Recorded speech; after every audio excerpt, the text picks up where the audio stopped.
So, as you guys can tell, this is a wholly unique creation. I've seen this film twice. This is one that sticks with you. You will not soon forget Swiss Army Man. It is full of comedy and sadness and love and, yes, a whole lot of farts. It's awesome. As are my two guests here tonight. Let's give it up for the stars of Swiss Army Man, Paul Dano, Daniel Radcliffe.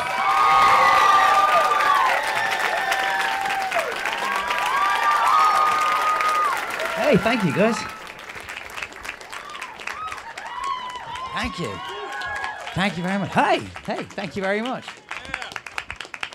Welcome, guys. So, the good thing about a movie like this is there's plenty to talk about. There's a lot to kind of sort through. I've seen this film. I saw this film when it debuted at Sundance, and it made an impact then, and it made an impact when I saw it again recently.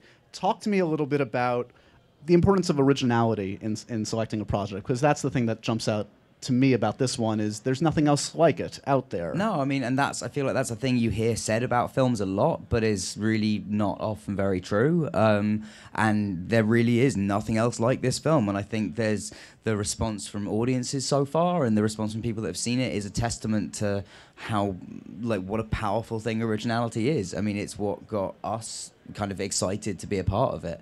You know, when you see something that you're genuinely like, there is nothing else like this. You just want to grab it with both hands.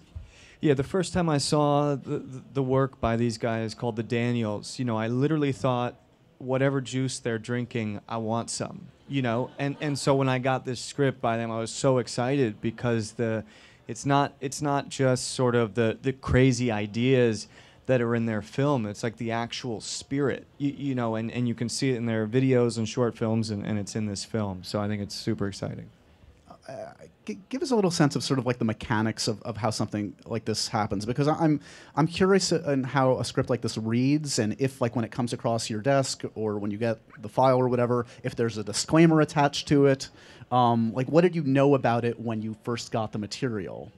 Well, I was already a fan of the Daniels, and I knew they were in the Sundance Lab, and I was really curious, actually, when, like, these guys who make this interesting stuff are going to make a film. And you know, so when I got sort of a script in the email, I was excited and sort of prepared, you know, to a certain degree. But I guess nobody's seen the film. Yeah, I mean, it just came out, so... Some folks here have, right? Okay, yeah. Okay, yeah. So, you know, there's something that happens on, like, page 3 of the script, and you can see it in the trailer. It's quite an ecstatic moment of fart propulsion, and you know, right then, you know, 3 pages in, I sort of knew I was gonna do the film, because I thought it was not only funny but so absurd that it was kind of beautiful too. Like, it took on a glorious majesty, the image on the page even, and you know, felt like I have to help that, you know, come into existence. And how is something like that written? I mean, I don't expect you to literally paraphrase exactly what it said, but I'm just curious, like, what is the kind of direction on the page that makes it sound a little bit more beautiful and majestic than maybe... I really can't remember. Yeah, You're okay. really asking us to cast our minds back then. Okay. I don't know, but that's the thing. Like, there's not, like, everything that is in the movie was in the script very clearly, and like the tone and the comedy and the incredible heart that it has and all of that, like, that was all there. The only thing that I wasn't, like, assured of that would definitely be there was this sort of, as Paul said, that sort of majestic, epic quality that the film has, that when you read it you go, okay, yeah, I guess it could have that, but I'm not sure. And then, yeah, when I heard the music for the first time, which most of the music was written prior to the film, so we had all that on set with us, and when I heard that for the first time, I was like, okay, I get it. I get how this is going to be just insane and epic and beautiful. And that scene that Paul's describing was one of the happiest times I think I've ever spent on a set. Like, just, yeah, again, I don't want to ruin, like, the moment of propulsion and Paul riding across the waves was so close to what ended up being on screen. Was like, there was almost no difference between that and what I actually saw the day of filming. Like, so much stuff was practical, and we had the music, and it was just like, I was just like just tears of joy, just being like, this is amazing, I get to do this for a living. How much of that is you in that sequence? A lot of it, yeah, like almost, there's just the wide shot where I think where they bail at the end, and pretty much the rest of it was me. Like when you see, my face and Paul's face, and that's me. Yeah, that's me grimacing against salt water, just like, but yeah. Can you talk a little bit about each of your prep for the film? I mean, both of these characters are again, unique is the word that comes to mind, but talk to me about what are the first steps when you want to tackle a character like Hank? Let's see. Boy, I think, one thing that was really fun was sort of finding common ground with the Daniels and like sources of inspiration for them. Like, right? So how did they, with these ideas, the singular to them, but what are they connected to in their lives? How can I step into this? And it's the first time from directors I've ever gotten, they sent me a video of a kid on YouTube who thought he was going to be able to smash a piece of wood with his head. And then he didn't. He failed. And it was really funny and really sad. And I thought, okay, I get it. They also sent me a video of a missile failing, being shot out of the water. So it pops out of the water, this rocket, and then it just kind of bloops back into the ocean. And again, I thought, okay, I get it a little more even now. Given your character, I'm almost afraid to ask what videos they sent to you. They sent mine were like weirdly much less abstract than yours. Mine they sent through some of I can't remember the actor's name now from Men in Black. Vincent D'Onofrio. They sent through some clips of him. They sent through the the Andy Samberg film Hot Rod. Do you remember the falling sequence in it where he just like rolls down a cliff for about 3 minutes? They sent that, and then what else was there? There was the one that was, because like towards the end of the movie, Manny starts moving, but obviously like he starts moving as somebody who like doesn't know how to move, and so for that sequence, one of our reference points was the Quaalude sequence from Wolf of Wall Street. So yeah, it's a very wide range of stuff that they sent. Does playing a mostly dead guy, is that freeing as an actor? I mean, you're obviously, it's not a documentary. You're not playing. You can go any way you want in a way. Yeah.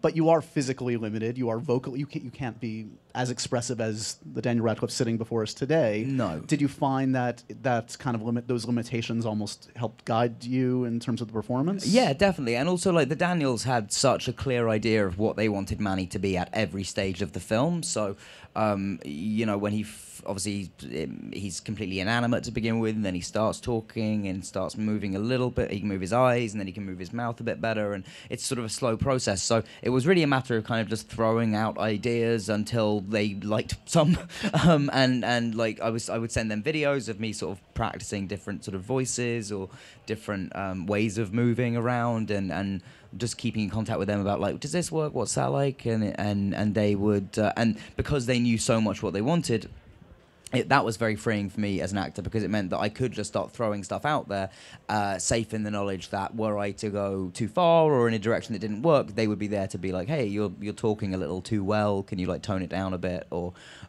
stuff like that. So yeah, it was.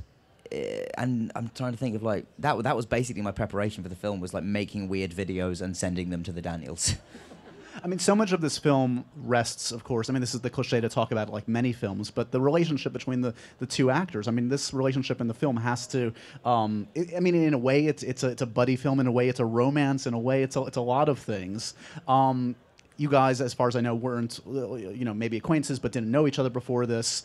Talk to me about sort of like in your head what you had to do, what you had to accomplish before you even got on set, or was most of the work done once you got on set in terms of establishing whatever the rapport would be? Yeah, I mean, we knew each other a little bit, and then, we got in touch, probably a couple months before filming or something, and to hang out, just to like sort of get to know each other a bit. And so I went to Daniel's apartment, and we were hanging out for a bit, and then at one point he was like, "So do you want to put your hands in my mouth? You know, should we just start getting used to this?" To be fair, Dan said that to me too many I was times. gonna Yeah. say, it's not an offer I make to everyone. I just want to.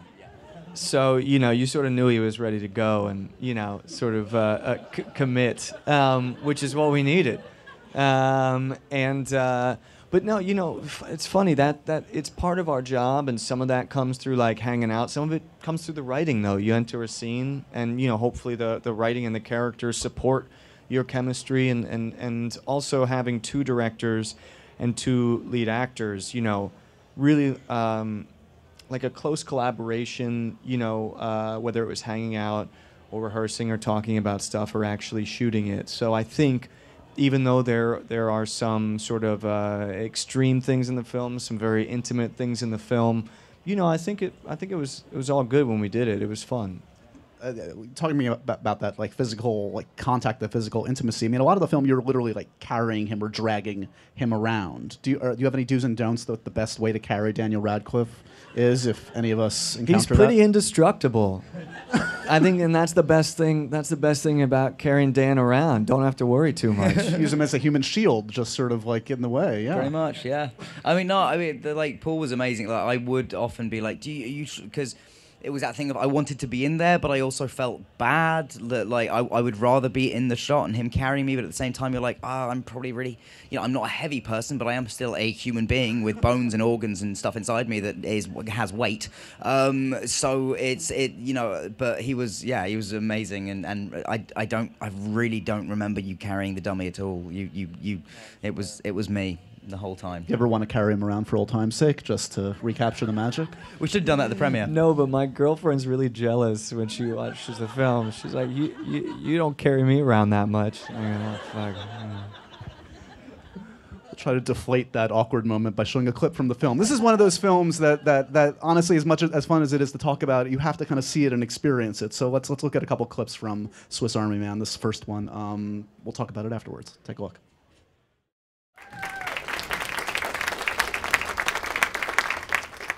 I feel like we should talk about the farts. We have to talk about the farts at some point. Yeah. I mean, yeah. it's the elephant in the room. We don't mind it. We've been talking about farts all day, dude.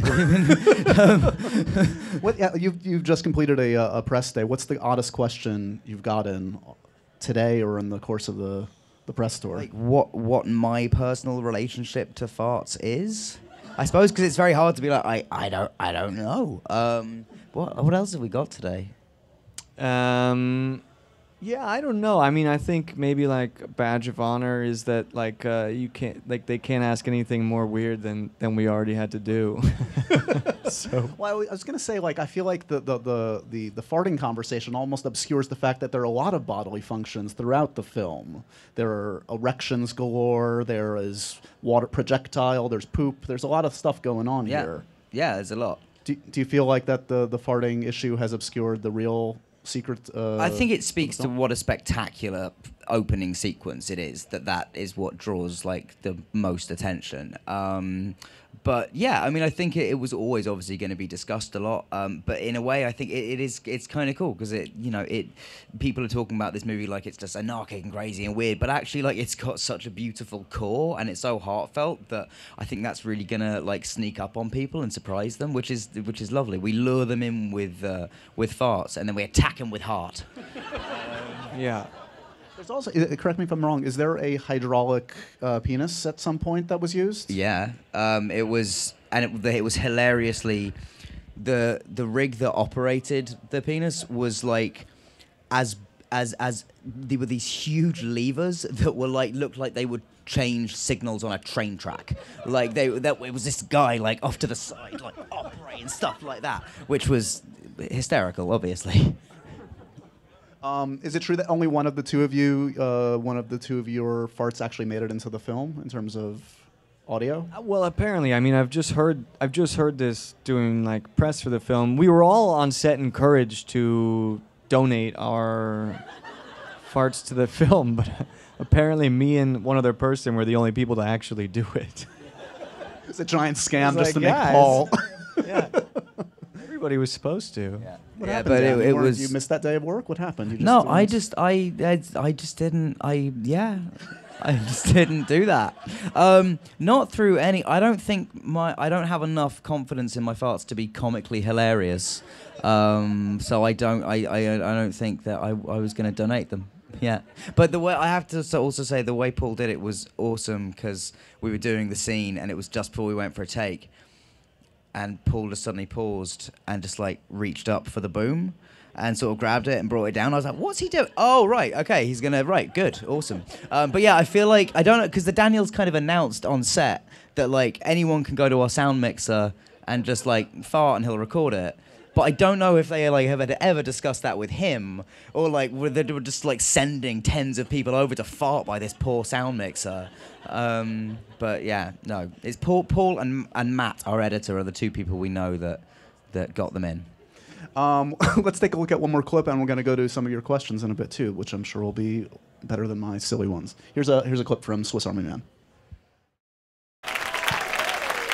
So were you saying was like all the music in the film pre-recorded and played on set live then? A lot of it was like they wrote bits of it, but they were also like they wrote it so they had the shape of all of the songs, and then they also like, you know, the Daniels would say to like I remember they said to me once, there was a very cool thing, they just said like, just pick a note and make up like a triumphant song at the end of this thing, but it's like Manny, so he doesn't really have the facility to make lyrics, but he's just like, so I just started going da da da da da da da da da da da da da, and then like an amazing band wrote a song around my stupid sound that I was making, and it's in the movie and it's incredible. Like it was, so there was room for them to keep creating stuff, but the big songs were already written. Does this kind of spoil you going forward? Because I know this is a project that is genuinely special to both of you in terms of the what it turned into, what it started as, and just the collaborative effort that you're describing. Is this sort of a high watermark of like the way you enjoy films are made? Like for me, definitely, yeah. Yeah, you know, I mean, it was a small group of us in the woods, you know, 12, 14 hours a day, being silly, you know, laughing, crying, hustling, in pain, but also, you know, like a totally joyful experience. And it is really special. And then, you know, you get to share it with people, and, you know, it's so nice when you do share it and to see how many people have actually, like, gotten this sort of strange and beautiful film, you know. So it's exciting. It's almost a little bittersweet sometimes when you're at the last step, which is this, where it's kind of like a child that's grown up and they're being sent out into the world. And yeah. No, but I mean, and I can say genuinely, and I think a lot of people share this sentiment as we're starting to see reviews and people react, that I think it's a film that's going to stand the test of time. It's going to a film that's, because of its uniqueness and because of the emotion, the power of it, it's a film that we're not going to soon forget. And that's the goal of filmmaking, right? The stuff that it's not ephemeral. Yeah, absolutely. And and I think, as Paul said, this is the scary part, but it's also like, and it is bittersweet, but there is that sweetness to it, because now like you guys all get to go and see it, and we get to share it with all of you, which is very exciting. That's why you make movies. Go ahead and let us know you have a question. We have a question right here in the second row. Was there like one scene in particular where, you know, you just had to shoot it a million times because you guys just kept making each other laugh, and probably the most uncomfortable or something? I remember there was one moment that, like, I think the take that is in the film is literally the only take they had that they could use, where I didn't start laughing. Paul was holding it together much better than me, but our director of photography was also filming me at that point and was on eye level with where me and Josh are, and so like he was losing it as well, and like I could see the camera like shaking and him trying not to. And the moment was it's in the bus scene. It's actually very shortly after the clip you just watched, where Paul is like teaching my character about what it is to become like excited, and he says like and you know, sweat starts pouring down your face, and the way he does that is by spitting onto his hands and just dabbing it on my face. And what's funny is in the movie, you really don't see that it's actual real spit. Like we could have totally faked that, but we didn't. Also, were they screwing with you? Like we did that more. We did more takes of that than like anything. Like they were like, no, we can't see it on camera. So I kept trying to get bigger loogies to spit onto my hands and wipe onto Daniel's forehead. But it was like every sweat. time, it just like that. I would just start going. That was pretty gnarly. Like I would just start laughing. So yeah, I wasn't grossed out at all. I was just like in hysterics. But yeah, that stands out. First question is just for Daniel. I mean, it looks like your eyes are pretty bugged out there for the majority of it. Is that actually you doing that? Do you have a Yeah. glass eye in? It is. It's just a weird thing I can do with my eye. Wow. Yeah. That is crazy. Yeah, and I was like I was like practicing in the mirror and just being like, is that a good? And I said to the Daniels, I was like, is this good? Can you? And Jason Hamer, our makeup designer, was like, that's awesome. People will think I've done it. That's great. But yeah, so I just got lucky. With And that. sort of piggybacking on that, I mean, there's a ton, as we've seen, physicality and intimacy between the both of you guys in this film that seems unlike anything I've seen either of you guys done. What from this experience will you take on with you to your future work, even if it's just on a technical level? It's stuff that you learn. Thanks. There's nothing like doing something where you truly have to like risk embarrassment, honestly. Like we have to do that every time we go to act, but to really just like have to put all of yourself out there, emotionally, like psychically, spiritually, physically, it's always you're always going to get something from it. So I feel like this film gave a lot back to me. I would say one of the biggest things was just like the child sort of like wonder and joy and play that's in the film is a really nice thing as an adult to like go back to, like go in the woods and like mess around with your friends. Hey, how's it going? Hey, man. This is a question my niece wants to ask. She's just a little too nervous. Hey, what's her name? Skylar. Hey, Skylar. She wants to know if it's harder for you to play a dead character or an alive one. And what's your preference? If my preference was dead, I'd have a really hard time from now on. It was like I've really peaked with this film. Yeah, I don't know. Playing this dead character was incredibly fun because he's so weird and there's so much other stuff that goes on with him. But yeah, it has its own challenges because you, as Josh mentioned earlier, you have to act within a certain sort of limited range of movement and voice and stuff. But working that stuff out is really fun. And but on the whole, I think I'll be playing a lot more living characters in the future. So is there something else you want to do, like outside of your comfort zone that people wouldn't see you like normally do?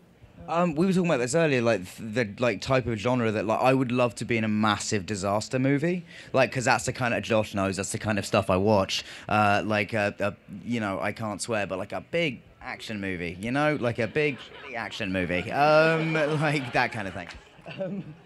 How many times did he drop Daniel while carrying him, on purpose and also by accident? Oh, luckily. I mean, Daniel is such a good sport and like just so willing to do anything and everything, which was such a blessing on this film. I think I got to drop him quite a few times, which I relished every opportunity I got to do that. What do you think? Oh, also, he likes a good fall though. I mean, you were trying to fall. When it all wasn't over the asked place. of me in the script. Yeah, I was like, can I fall here, please? Well, just because there's a lot of times, that, if you're playing a character who can't really support himself, you're gonna fall a lot. But no, Paul was a very good carrier. I really felt very secure at all times. Hi, my question is for Paul. You are one of my favorite actors, and I really love One Piece. Thank you. And my question is, as an actor, how do you switch yourself from one character to another? Because all the characters like so big different. Well, cool. Thank you. Yeah, it's like a strange thing to do, to act. And I think one of the things I like about it is that I feel like I don't know how to do it. As much as you sort of have things that you do every time, and there are techniques, it truly is every time sort of, I think I like the kinds of parts where you're like a little bit scared because you know you can do it, but you don't know how yet. And I think figuring out how is like a big part of the fun. So almost a lot of the fun happens before I actually get to go act, where you sort of like, research and futz around and, just try to figure out the way a person thinks and behaves and feels and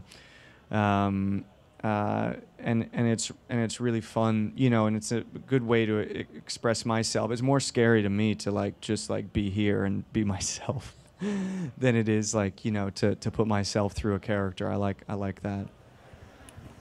This question's for Daniel. So I read that you did like a lot of your own stunts. You were like very confident. You just wanted to throw yourself right in there. Was there a particular stunt that you did that was, you know, really gave you the adrenaline rush? That like, what was probably the favorite stunt you did, and maybe the most scariest stunt you did as well? I mean, it probably the most exhilarating, and it is a stunt, and it's a stunt and it's not a stunt, but it's when the sequence on the water at the beginning when Paul's riding me like a jet ski that was amazing and was so much fun because it was just like it was me on a boogie board, Paul on top of me, and just like I had to try and make myself like the prow of a ship and just like, you know, arch backwards up and then just hold myself in that position and just like smile like an idiot, like I'm so happy.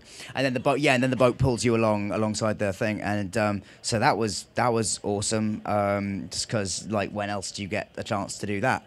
And just generally, I feel like I really liked the one at the, again, kind of a stunt, not really a stunt, but the at the end of the movie where Manny moves properly and the sequence that was sort of inspired by the Quaalude sequence was that was really fun because we only had like 15 minutes to get it, and it was just like, just make this look as insane as possible and as like spasmodic and drunk and weird and yeah, and I was really happy with the end result actually, and I don't say that about my own work very often.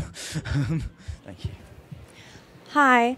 I was wondering if you two could talk a little bit about the difference for you as actors in playing someone completely fictional, like how you were saying this is not a documentary, versus if you're playing someone real, which I know you both have. And for instance, Paul, I know that you played Nick Flynn in Being Flynn, and he's a real live poet who lives in New York City. So.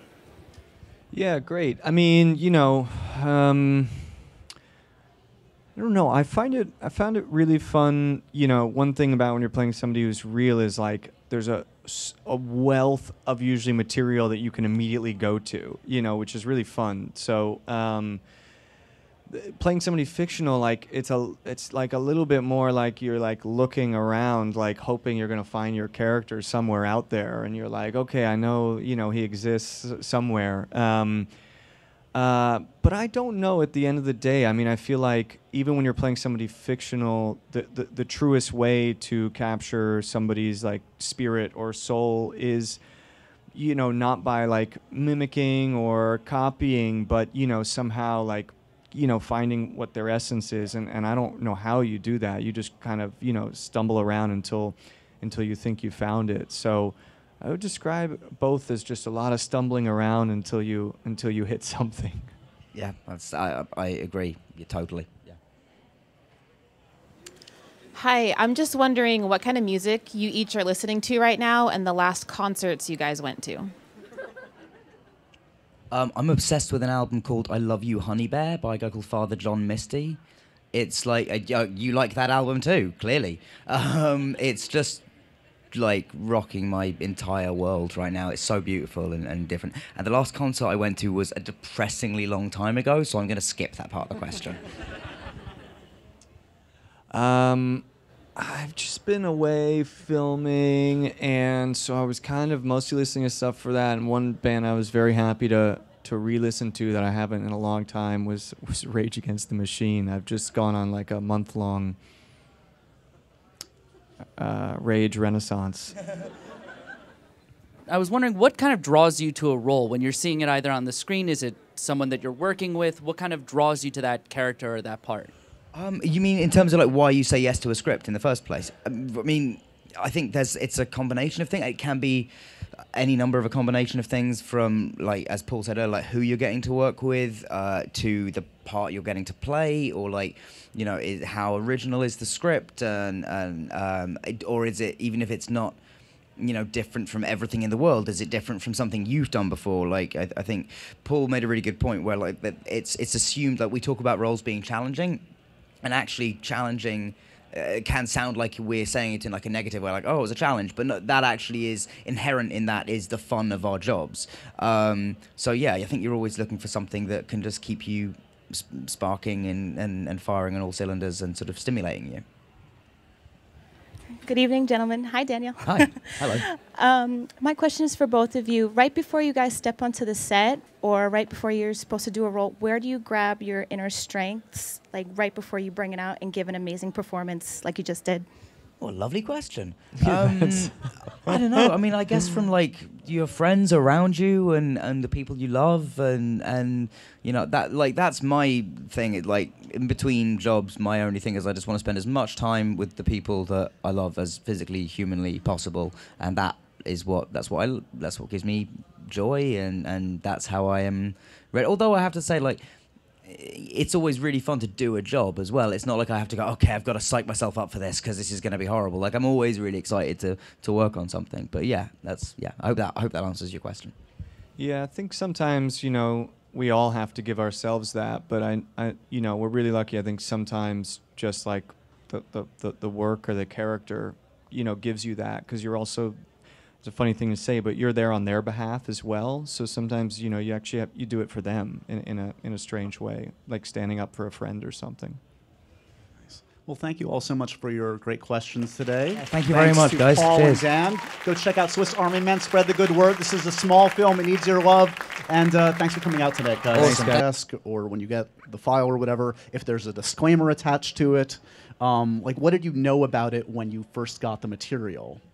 Well, I was already a fan of the Daniels, and I knew they were in the Sundance Lab, and I was really curious, actually, when like these guys who make this interesting stuff are going to make a film. And, so when I got sort of a script in the email, I was excited and sort of prepared, to a certain degree. But I guess nobody's seen the film yet. I mean, it just came out, so... Some folks here have, right? Okay, Yeah. Okay, yeah. So, there's something that happens on like page 3 of the script, and you can see it in the trailer. It's quite an ecstatic moment of fart propulsion, and right then, 3 pages in, I sort of knew I was gonna do the film, because I thought it was not only funny but so absurd that it was kind of beautiful too. Like it took on a glorious majesty, the image on the page even, and felt like I have to help that come into existence. And how is something like that written? I mean, I don't expect you to literally paraphrase exactly what it said, but I'm just curious, like what is the kind of direction on the page that makes it sound a little bit more beautiful and majestic than maybe... I really can't remember. Yeah, You're okay. really asking us to cast our minds back then. Okay. I don't know, but that's the thing. Like, there's not, like, everything that is in the movie was in the script very clearly, and like the tone and the comedy and the incredible heart that it has and all of that. Like that was all there.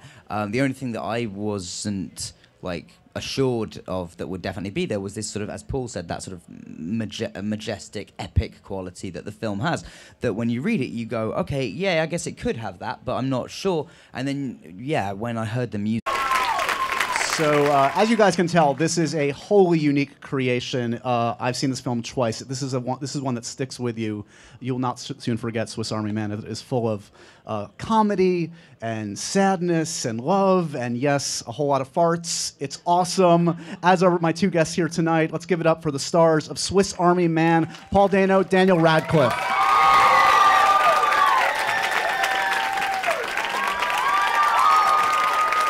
Hey, thank you, guys. Thank you. Thank you very much. Hey, thank you very much. Welcome, guys. So, the good thing about a movie like this is there's plenty to talk about. There's a lot to kind of sort through. I've seen this film. I saw this film when it debuted at Sundance, and it made an impact then, and it made an impact when I saw it again recently. Talk to me a little bit about the importance of originality in selecting a project, because that's the thing that jumps out to me about this one is there's nothing else like it. Music for the first time, which most of the music was written prior to the film, so we had all that on set with us. And when I heard that for the first time, I was like, okay, I get it. I get how this is going to be just insane and epic and beautiful. And that scene that Paul's describing was one of the happiest times I think I've ever spent on a set. Like, just... Yeah, again, I don't want to ruin like the moment of propulsion and Paul riding across the waves was so close to what ended up being on screen was like there was almost no difference between that and what I actually saw the day of filming. Like, so much stuff was practical, and we had the music, and it was just like, I was just like, just tears of joy, just being like, this is amazing, I get to do this for a living.